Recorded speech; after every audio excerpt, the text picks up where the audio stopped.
Two. Yeah, I always find, for me, the one sets it up, and that two is that.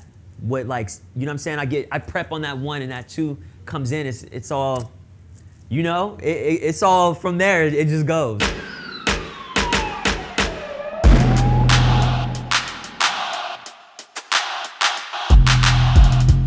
What's up, everyone?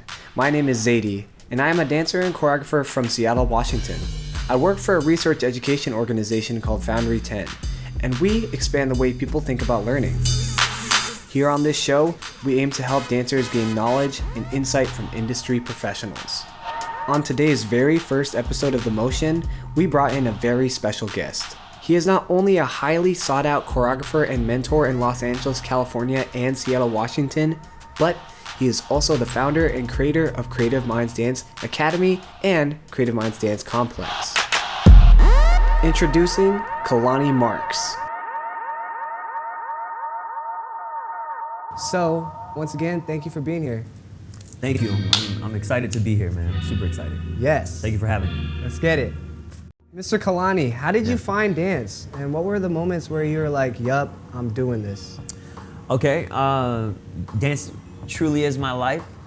Growing up in Louisiana, being someone who was bullied, being someone who had low self-esteem issues and things like that, and coming from a place where, you know, my mom was a single mom and just struggling and going through the struggles with her. Obviously, you'll lack certain things within yourself. So moving to Seattle when I was 15, there was a moment where I was at this skating rink, this dance party, and my cousin saw me dancing around. I don't even think I was serious, and I don't even know what she saw was serious, but she said, hey, you're good at dancing, and that to me was the first time that I felt alive.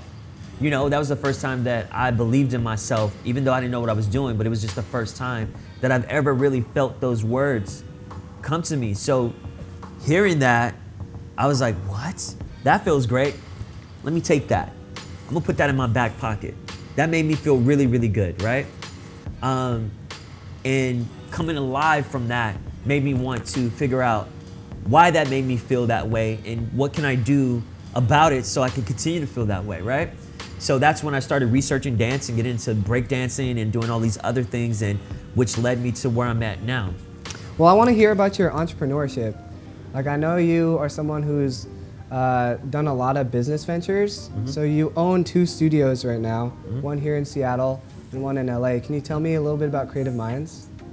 Yeah, KreativMndz, I started that in 2013, and it was just a concept when I was starting to work a lot as a choreographer, and I saw myself turning down a lot of jobs, a lot of opportunities. And in my mind, I was going like, why turn it down when you have connections with so many other creatives? Do you get what I'm saying? So instead of turning down the job, I would say, I'll take it, but I have a team of choreographers that I work with that could help you on that specific job, right? The idea was always to be in collaboration with choreographers, but like anything, you have an idea, and then it starts and then it grows. So we started off, we were doing magazines. We did a few issues of magazines. I said I wanted to do a magazine, so I did it. If I say I want to do something, I'm gonna do it, regardless if it's something that's super, super successful or not. I just have to get it out of my mind. You get what I'm saying? So I encourage you that if you have something that you want to do, don't do it necessarily all the time, I want to say, for profit or just to be super, super successful at it. Do it so you get in the habit of like accomplishing things that you have in your mind. And that's the reason why when I said I wanted to do a magazine, I did 3 issues of that. And I had world-renowned choreographers such as Brian Freeman as an issue, Nappy Tabs. These are creators for pretty much everything. Keone Amari and Ian Eastwood. We stopped at about 4 issues because from there, I started to redevelop of what I wanted KreativMndz. So it was never to be a magazine company. But it was to be, that's a part of what I wanted the company to be, so I needed to touch up on it so I can figure out the experience of it. So we did that. And then from there was like open up a studio, and then from open up the studio in Seattle, it was like, let's bridge that gap and create something for dancers in Seattle who don't necessarily want to move to LA, but they would feel comfortable enough to have a family, you know, some comfortability moving out there. So that's the reason why I came up with the academy. And man, it's a lot of work. It's a lot of work, you know, a lot of stress, a lot of ups and downs, a lot of mistakes, a lot of losses, a lot of learning, because there's no guidebook on how to be an entrepreneur. You just kind of got to go out there and you have to try and continually try and try to make as many mistakes as you can so that way you can learn. And creating these companies and businesses is, I've learned a lot by the mistakes and also by the wins, but it's the mistakes where it's like, okay, I got to learn from that and what do I need to do to adjust so that way I can be better next time. I think that's the most important part, is make sure that whatever you do as an entrepreneur, whatever you believe in, make sure that you truly believe in it, make sure that you're impacting people, helping people, that there's a huge purpose and a reason why you're doing that. And then that way, when you do come across those obstacles aren't big enough or significant enough to make you stop. Like there's an end goal that's way bigger than what the obstacle is. You know what I'm saying? So that's what keeps me thriving. Sure. You know what I mean? So, choreographing or performing, what was your like, I did it moment? This is like your big job that you did or big class that you taught that was like, yup, this is like, I'm locked and loaded. Man, a lot of people really don't know because I don't really boast. I really don't put up there the things that I've done. But my career like really took off in 2012. In that short amount of time, I choreographed for a movie. I choreographed my first tour. I was doing music videos. Music video that I did won BET Music Award. Like I was doing artist development. So in that span, like that short amount of time, I was on America's Best Dance Crew. Like I was literally going like, what is happening? Everything was just seeing myself there and working with artists that I looked up to. Like I had the opportunity to choreograph for artists that I looked up to and actually like recreate some of the songs that I loved. I had an opportunity to recreate the choreography for that. So I'm sitting in this surreal moment and going like, wow, this feels unreal. Like that I'm actually doing this. So there was just it was a lot at once. Do you get what I'm saying? So for me, those were the big moments of like, you can do this. So now it's like, once you do that, it's like you have the formula. And I felt like I have the formula.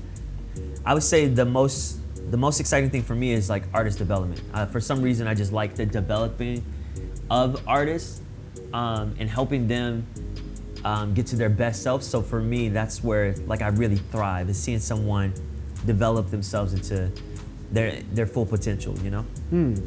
Why is it that you're so passionate about that? Because you're so renowned as a teacher. I'm just curious. I mean, if we circle back to the first question that you asked me, 15 years old is where I felt myself come alive because someone planted a seed in me. Yeah. So that feeling of knowing that and what that has done to me now, I know that people walking around might not know that there's something similar to that in them. Do you get what I'm saying? Yeah. So I think we all have potential. Not everyone has the tools or the guidance to maximize that potential or to even know that they have it. So if you have the eye and you can see that in someone, and that's a gift, you would want to help someone on that. Now, granted, it's up to that person to actually like take it and mold it, but going like, hey, you have something. Most people don't hear that. You know what I'm saying? Most people don't see it. They're in it, so they don't see it. So it takes someone on the outside to go like, you have something special. I see it. Now what are you gonna do with it, right? Creating and being a choreographer is my passion. Let's get that right. Creating is what I do. That's what I thrive off of. Creating is who I am. Teaching and developing is something that I'm great at. Do you get what I'm saying? And the opportunity to work on myself while helping someone else work on themselves, I couldn't pass that up. Do you see what I'm saying? Yeah. So although people see me as this person who develops them, that's someone helping. Do you get what I'm saying? That's almost like seeing someone's car not working on the side of the road, blocking all the traffic. You can either drive by it or you can get out of the car and help push it off the side. Because if you can get out of the car and help push that off to the side, everybody else can get to where they're going. Choreographing, you said that's like your main passion in creating. That's my thing. Yeah, so obviously to create, you usually need music. Yeah.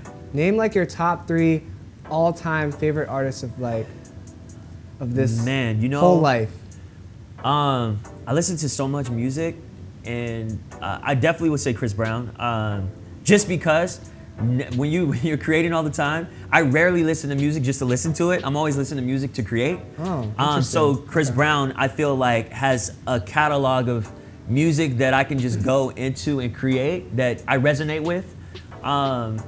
But I love artists like Sabrina Claudia. I like neo soul. I like music that makes you feel. I like listening to neo soul because it just it really feeds me, and I love listening to music where people use real instruments.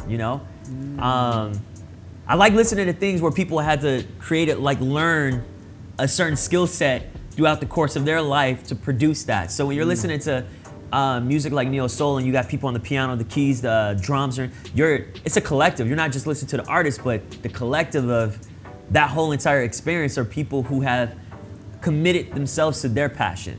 Sure. And now it's a collective, and now you get that whole experience. A lot of time when people listen to music, they're listening to just the artist, but to me, it's the people that highlight what that artist is that inspires me the most. Yeah, so people like Sabrina Claudio I listen to. Usher, I mean, there's a lot. There's more than just 3, yeah. All right, so Kolanie, you are known for your ability to push your students. A ton of your dancers have gone to do professional jobs. Since 2012, there's been at least 1 person casted for the Monsters show and over 60 nominated. Yeah. What's your whole philosophy, and what are you giving those students? How are they doing that?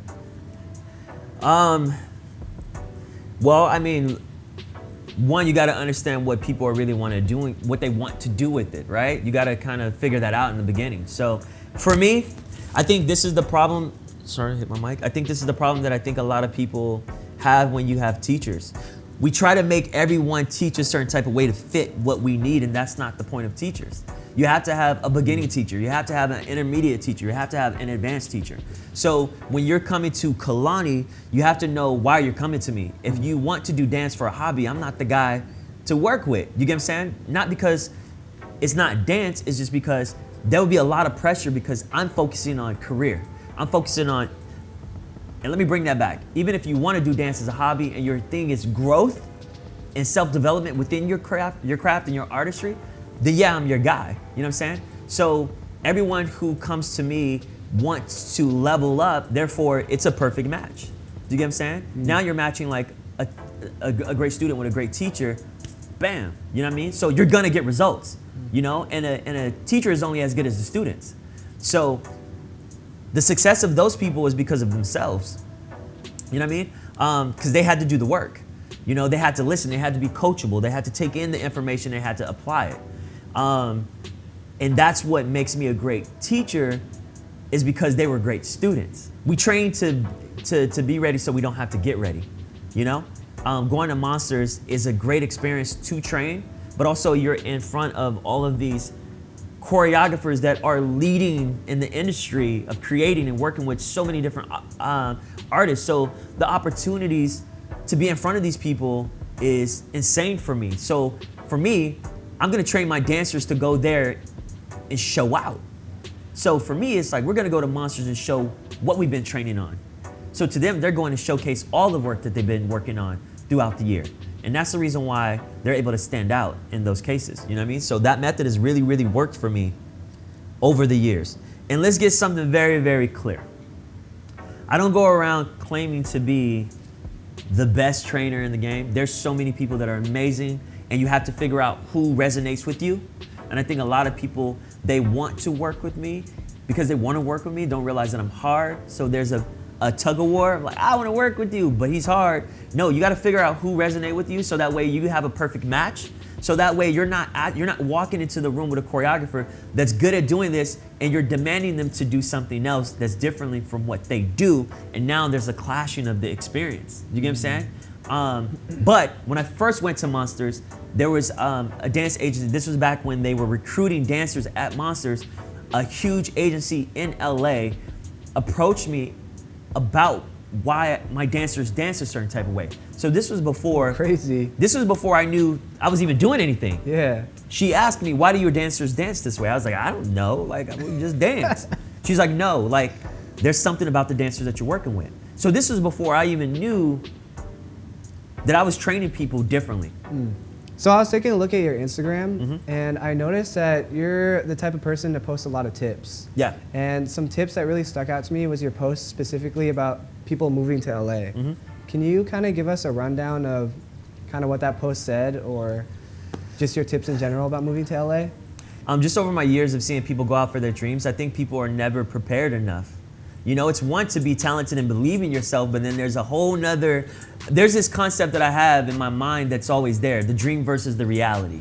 And I think when we think of the dream, it's this, we create this perception of what it seems like, what it feels like and looks like in our mind, and that looks amazing to you because it's your perception. It's how you perceive your dream, but that is not reality. Reality is what the world is gonna offer you, you know? Reality is moving to LA and realize that, whoa, I'm not booking that fast. Or, whoa, like, I still gotta work harder. Like, Right. there's a lot more dancers out here, Yeah. you know? Rent's expensive, you know? So, you know, that's the reality of it. You probably won't be the best moving out to LA. There's amazing dancers there. The reality of it, you might be good here, but there's different, you Right. know? So it's understanding that concept. So for me, I would see people maybe move out and then move up there and get pounded by the reality of it. And if you're not prepared for that mentally, that creates doubt. You know, your confidence take a hit. Now all of a sudden you're like sitting here and wondering like, why am I here? Like, should I be here? Should I do something else? You know, now you're battling something that has nothing to do just because you didn't have all of your ducks lined in a row. Yeah. You get what I'm saying? Yeah. So for me, it's like, listen, LA's not gonna go anywhere. Let's prepare. How much? Like, if you plan on going out there to pursue your dreams, how about having the right amount of savings? So that way you don't have to think about trying to find a job if you can't. You have savings, and maybe let's have savings for 2 years. It'd be nice to have rent for 2 years already taken care of, so you don't have to think about where you're gonna sleep at night. Also having savings for eating and savings for actually taking classes and training. There's nothing wrong with having that. To me, that's a smart approach. Yeah. So that way when you do walk out there, you give yourself an ample enough time to, like, one, settle in, two, to get the feel of like where you need to go to properly navigate, and you don't have to worry about the stresses of financial, right? The financial stressors that we all are gonna go through. Where do I need to live? You already have this figured out. Think about going to LA course. and you don't have to think about rent for 2 years. If you haven't seen it, go check it out on his Instagram. It's like a picture of a light bulb. You got Yeah. a couple photos of light bulbs on there, but Yeah, that's my thing. Like abstract light bulbs, because it's an idea, right? It's like, let's talk about it. Let's think about it, right? Yeah. So yeah, that's something I'm doing on my IG more, instead of not just about dance, but also just about tips of just like self-development, you know, working on your mind, your mental, and things like that. Those things are super important to me. So yeah, so go follow this guy on Instagram right now at Yeah. Kolanie Marks. Is that correct? that is correct. That At is correct. Kolanie Marks. Yeah. Go find him. All right, this one's pretty funny. Yeah. Can you tell me about one of your worst on-stage dance experiences? Yeah. No. It was a club performance for and I was dancing and my shoe came off and hit the birthday girl in her face with my shoe. What was her reaction? Was she just like, oh my God? I mean, her face was like, oh my gosh. She was holding her head. Think about your birthday and you got a shoe print on your cheek. And then I stopped. I was like, oh, but they're still dancing. So I'm like, and then I jumped back in though. You know, you gotta Oh, yeah. complete. You gotta finish. Yeah, show must go on. Show must go on. Sorry to her. Yeah. As most dancers know, if you feel good and you're dressed good, then you dance better. What's Man, like that ain't the truth. facts? That's If you had to describe your go-to dance outfit, you're in the studio, you got everyone behind you, what are you wearing? Man, everybody knows me. I just wear sweats. I'm the most plain, I have so many black sweatsuits that they think I wear the same thing every day. Like H&M loves me.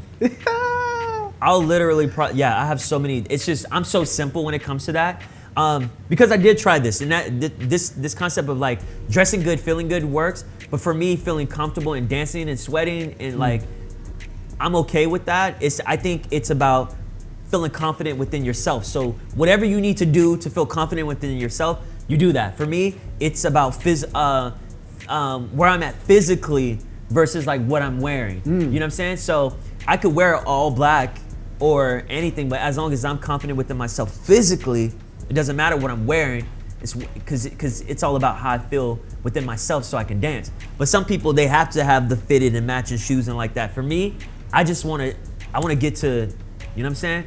The sweating and all that stuff. So I'm about to show you a clip. Okay. Oh man, is it about myself? Oh yeah, y'all did some research. Yeah, I was on the YouTube, you know, doing my thing, checking what videos you had on there. Ooh, you recognize that? That's definitely the PGE TV. Yep. Oh, you already know. The intro. All right, so peep this. You don't gotta watch the whole thing, but just go ahead and take a crack at that. Just hit play. Yo, watch, you got the worst one. No, not at all. Oh, I see the title. I already know.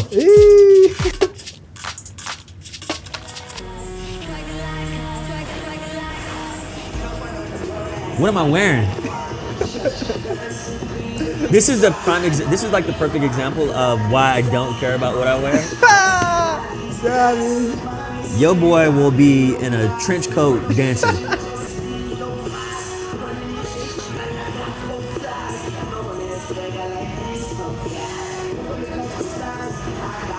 Yo, you guys, you have to have a starting point. Just remember that in your life. You gotta start somewhere. To go somewhere, you gotta start somewhere.